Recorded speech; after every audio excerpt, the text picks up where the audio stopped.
कुछ शख्सियत ऐसी होती हैं जिनकी कारगुजारियों से, जिनके कारनामे से, जिनकी फन, जिनकी कला से समाज में एक अलग मुकाम हासिल करती हैं। आज ऐसी ही शख्सियत हमारे साथ मौजूद हैं आईपीएस कैसर खालिद जी, जो कि मुंबई शहर में रेलवे पुलिस कमिश्नर भी हैं। आज खास चर्चा में उनसे चर्चा करेंगे, कई अहम बातें आज करेंगे उनसे। सर, सबसे पहले तो हमारे चैनल में आपका स्वागत है। शुक्रिया। क्या कहना चाहेंगे सर, जिस तरह टोक्यो में ओलंपिक चल रहा है और देश के कई जाबाज खिलाड़ियों ने गोल्ड मेडल भी जीता है, नीरज चोपड़ा की बात कर सकती हैं, कई खिलाड़ियों ने पदक जीते हैं, इस पर आप क्या कहना चाहेंगे? मैं समझता हूं कि वो तमाम लोग जो देश को रिप्रेजेंट करने के लिए टोक्यो गए ओलंपिक में, उन लोगों ने बड़ी अच्छी कोशिश की है। मेडल्स तो फाइनल आउटपुट है, लेकिन अगर आप रियो ओलंपिक और उसके बाद ये टोक्यो ओलंपिक इनको कंपेयर करेंगे तो आप ये पाएंगे कि जो टीम्स हमारी गई थी और जो लोग गए थे उसमें क्वार्टर फाइनल में पहुंचने वाली जो नंबर्स हैं वो रियो के मुकाबले में बहुत ज़्यादा है। मेडल के रेस में जो हम पहुंचे वो रियो के मुकाबले में बहुत ज़्यादा है। और फिर जो मेडल्स हम जीत के लाए, जैसा आपने बताया, कुश्ती में हमें मेडल मिला है, हमें जैवलिन में मेडल मिला है, हॉकी में मेडल मिला है। हमारी वुमेन टीम बहुत कम मार्जिन से 4th पोजीशन पे आई। अभी आपने गोल्फ में देखा 4th पोजीशन पे आई अदिति। तो ओवरऑल अगर आप देखेंगे तो जो सिचुएशन है वो ये है कि इस बार हमारी जो तैयारी है वो रियो के मुकाबले में काफ़ी बेहतर रही। जब आपको मालूम है कि कोविड की वजह से स्पोर्टिंग एक्टिविटीज़ में भी काफ़ी रिस्ट्रिक्शंस थे और काफ़ी इश्यूज थे, बहुत सारे स्पोर्टिंग कॉम्प्लेक्सेस बंद हो गए थे। तो मैं समझता हूं कि हमारे एथलीट्स ने, हमारे प्लेयर्स ने इस बार बहुत अच्छी तैयारी की। ये एक कोई टीम जब बनती है तो ये उसकी निशानी होती है, सिर्फ वो नहीं कि जो फाइनली मेडल जीत के आता है, बल्कि उसके साथ जो लोग तैयार हो रहे हैं। जैसा मैंने अभी बताया कि रियो के मुकाबले में इस बार हमारा आउटपुट बहुत अच्छा है, क्योंकि हम रिकॉर्डिंग में थे, हम सिर्फ पार्टिसिपेशन के लिए नहीं गए थे। हमने क्वार्टर फाइनल तक के लास्ट 10 में, लास्ट 16 में पहुंचने वाले हमारे काफ़ी एथलीट्स थे। कुछ को मेडल मिला, कुछ को नहीं मिल सका, बट ये हमारी तैयारी इससे दिख रही है। और इसने जो मिथ्स तोड़े हैं वो बहुत इंपॉर्टेंट है। 1980 के बाद हम हॉकी में कोई मेडल नहीं जीत पाए। आज हम करीब 41 साल के बाद हॉकी में ब्रॉन्ज लेके आए। एथलेटिक्स में तो मुझे याद नहीं कि हमने कभी कोई मेडल जीता होगा। आज हम गोल्ड मेडल जीते हैं। शूटिंग को छोड़ करके बाकी इवेंट्स में हमारा परफॉर्मेंस बहुत अच्छा नहीं था। हमारे शटलर्स ने अच्छा किया, पीवी सिंधु ने ब्रॉन्ज जीता। तो मैं समझता हूं कि जो स्पोर्टिंग कल्चर है, जो heavily in favour of cricket था इंडिया में, वो धीरे धीरे बदल रहा है और बाकी स्पोर्ट्स की तरफ भी लोगों की तवज्जो हो रही है। पेरेंट्स उसमें भी बच्चों का एक करियर देखते हैं, उसमें भी एक्सीलेंस वो हासिल कर सकते हैं, ऐसा अब उनको यकीन होता जा रहा है। और ये मैं समझता हूँ जिसको कहते हैं पैराडाइम शिफ्ट, ये सोसाइटी का पैराडाइम शिफ्ट है। अगर आप आज देखते होंगे जो नए कॉलोनीज बन रहे हैं वहां पे फुटबॉल के ग्राउंड्स बन रहे हैं। क्रिकेट के ग्राउंड तो बनते ही थे, फुटबॉल के ग्राउंड बन रहे हैं। वहां पे वॉलीबॉल खेला जा रहा है, हैंडबॉल खेला जा रहा है, टेनिस खेला जा रहा है, बैडमिंटन के आपको कोर्ट्स मिलेंगे। तो धीरे धीरे ट्रैक एंड फील्ड, इंडिविजुअल चीज़ों में भी मैं देख रहा हूँ कि बहुत सारे बच्चे तैयारी कर रहे हैं। मुंबई की अगर आप एग्जाम्पल लें, मिसाल लें, तो यहाँ प्रियदर्शी पार्क में आपको लोग मिल जाएंगे जो अलग अलग इवेंट्स की तैयारी कर रहे होंगे। रनिंग के इवेंट्स होंगे, जंप के इवेंट्स होंगे और उसी ढंग से हैमर थ्रो के इवेंट्स होंगे। तो ये अपने आप में सोसाइटी की एक मैच्योरिटी भी दिखाती है और सोसाइटी में एक बेस तैयार हो रहा है, ये इस चीज़ को दिखा रहा है। तो मैं समझता हूँ कि जब नेक्स्ट ओलंपिक होगा तो हमारी नंबर ऑफ मेडल्स जो है इससे बढ़ेगी आगे।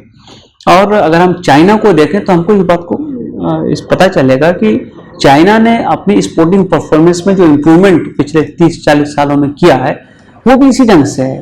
टैलेंट है, क्योंकि पॉपुलेशन बेस है हमारे पास, तो हमारे पास टैलेंट है। उस टैलेंट को सही ढंग से नर्चर करना है, अच्छे कोचेस की ज़रूरत है, अच्छे स्पोर्टिंग फैसिलिटीज़ की ज़रूरत है और उस टैलेंट को नर्चर करते हुए उसको आगे लेकर आने की ज़रूरत है। उसमें जो एसोसिएशंस का भी रोल इम्पोर्टेंट है, गवर्नमेंट का रोल इम्पोर्टेंट है, बट सोसाइटी का रोल भी बहुत इम्पोर्टेंट है। और अब sports as a alternative career ये एक एमर्ज कर रहा है। तो मैं समझता हूँ कि हमको जिसमें पोटेंशियल, जैसे इस बार बॉक्सिंग में हम बहुत अच्छा परफॉर्म नहीं कर पाए, बट बॉक्सिंग ऐसा चीज़ है जिसका कल्चर इंडिया में है, तो हम बॉक्सिंग के लिए भी कोशिश कर सकते हैं। तो आने वाले ओलंपिक्स में मुझे इस बात की उम्मीद है हम कई चीज़ों में और बेहतर परफॉर्मेंस दे सकते हैं। वो जिसमें हम क्वार्टर फाइनल तक पहुंचे, हम उसमें सेमीफाइनल पहुंच सकते हैं। वो जिसमें हम क्वालिफाइंग राउंड से आगे बढ़े, हम उसमें क्वार्टर फाइनल पहुंच सकते हैं। तो मुझे लगता है कि अगर हम ये सिलसिला यूं ही जारी रखे रहे तो एक दिन है कि जब हम सिंगल डिजिट मेडल में नहीं होंगे, हम डबल डिजिट में भी जा सकते हैं, हो सकता है हम ट्रिपल डिजिट में भी जाएं। और कोविड महामारी के चलते बच्चों की शिक्षा पे भी फर्क पड़ा है, ऑनलाइन पढ़ाई करना पड़ रही है बच्चों को। यूपीएससी के जो बच्चे होते हैं उनकी बात कर सकते हैं, वो भी अक्सर कमेंट करते हैं किस तरीके से पढ़ाई होनी चाहिए। आपके जो फॉलोअर्स हैं लाखों के हिसाब से, वो हमेशा अक्सर कमेंट में लिखते हैं कि यूपीएससी की पढ़ाई किस तरह होनी चाहिए और इम्तहान किस तरीके के होते हैं और ट्रेनिंग किस तरीके की होती है। इस पे तो मेरे बहुत सारे लेक्चर्स मेरे खुद के यूट्यूब चैनल पे अवेलेबल हैं। हमने उसको अभी कैटेगराइज और क्लासीफाई भी कर दिया है। मोटिवेशन के अलग हैं, करियर गाइडेंस के अलग हैं, टॉपिकल इश्यूज पे जो मेरी स्पीचेस हैं वो डिफरेंट हैं, पोइट्री का सेक्शन डिफरेंट कर दिया है। तो लोग डिटेल में तो वहाँ देख सकते हैं, लेकिन मैं 2-3 चीज़ों को शॉर्ट में बता दूँ। पहली बात तो है कि कोविड एक बड़ा, आप ये कहिए कि एक इपॉक मेकिंग इंसिडेंट है, या एक पैराडाइम शिफ्ट जिसको मैंने कहा कि अचानक से सारे लोग जो बाहर जाते थे, बाहर रहते थे, स्कूलों में क्लासरूम्स में होते थे, घर के अंदर आ गए। दूसरा, टीचर और स्टूडेंट का जो कांटेक्ट था वो फिजिकल और रियल के बजाय वर्चुअल हो गया। उसके बाद एक छोटे एरिया में बहुत देर तक स्क्रीन के सामने बैठा रहना अपने आप में बहुत सारा फ्रस्ट्रेशन लेके आता है। बच्चे अपने दोस्तों से नहीं मिल पाते हैं, अपने क्लासमेट से नहीं मिल पाते हैं, तो उनकी फ्रस्ट्रेशन और भी आती है। खाने पीने और एंटरटेनमेंट की बाकी चीज़ें बंद होने की वजह से जो फ्रस्ट्रेशन आई है वो और है। तो ओवरऑल स्ट्रेस सोसाइटी में बढ़ा है और बच्चों में बहुत ज़्यादा बढ़ा है।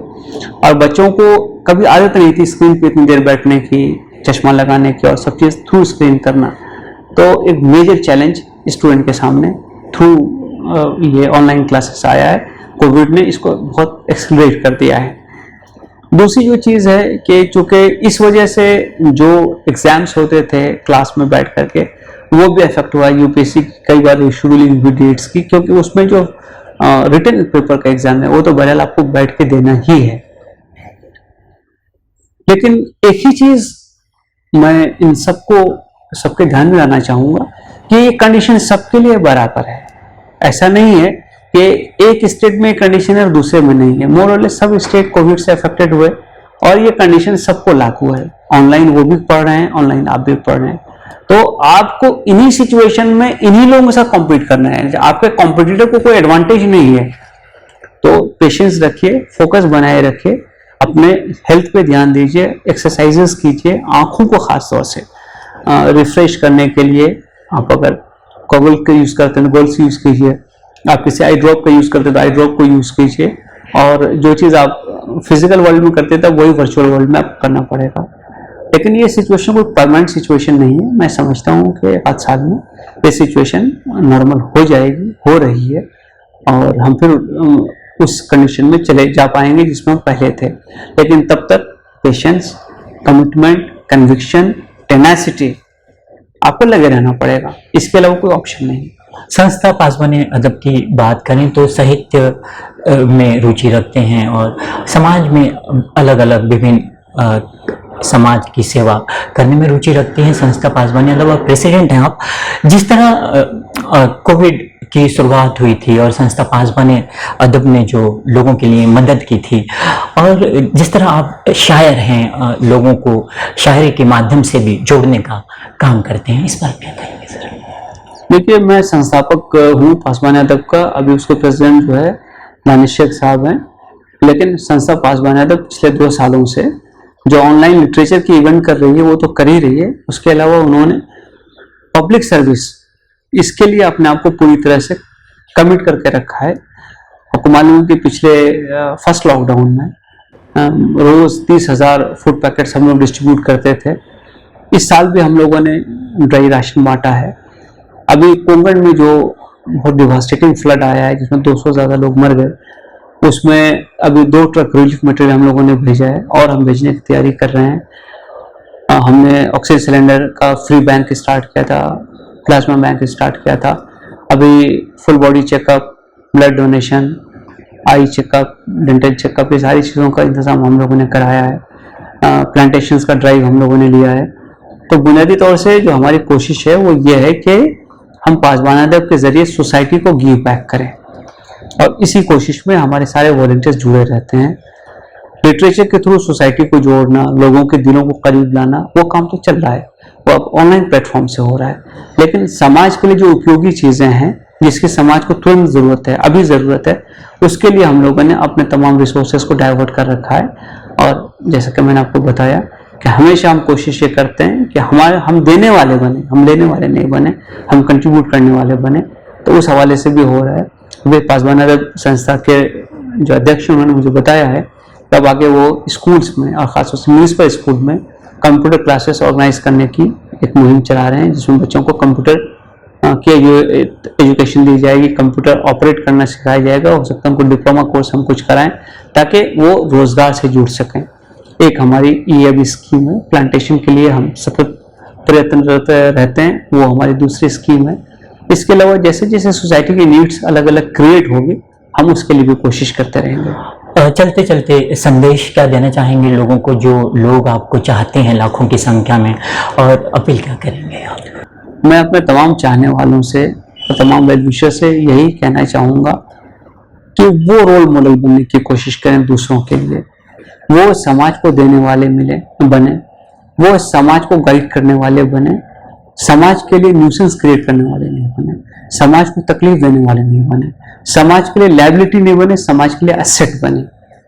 अगर हमारे लोग, हमारे मुझे चाहने वाले इस किस्म का कोई काम कर पाए तो मैं वाकई बहुत खुश होऊंगा, और मेरी नज़रों में आपकी जो इज्जत है वो और बढ़ जाएगी, और मैं लोगों के सामने आपका रोल मॉडल पेश करूंगा। कि मैंने एक रिक्वेस्ट किया था, इस रिक्वेस्ट को उन्होंने सीरियसली लिया और इन्होंने ऐसा करके दिखाया है।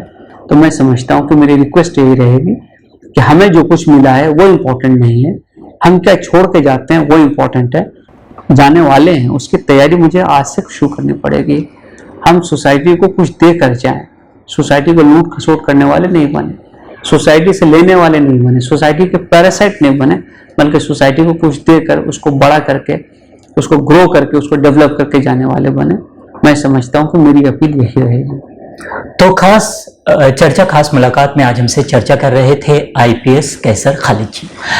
लाखों दिलों की धड़कन है आईपीएस कैसर खालिद जी, जिन्होंने अपने सामाजिक कामों से मुंबई नहीं, महाराष्ट्र नहीं, देश के कई कोनों में अपना नाम तो रोशन किया है, साथ ही देश का नाम भी रोशन कर रहे हैं।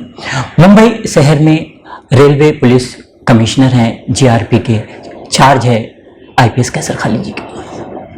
तो खास मुलाकात में आज इतना ही, दीजिए इजाजत, फिर किसी शख्सियत के साथ हम हाजिर होंगे। तब तक के लिए नमस्कार।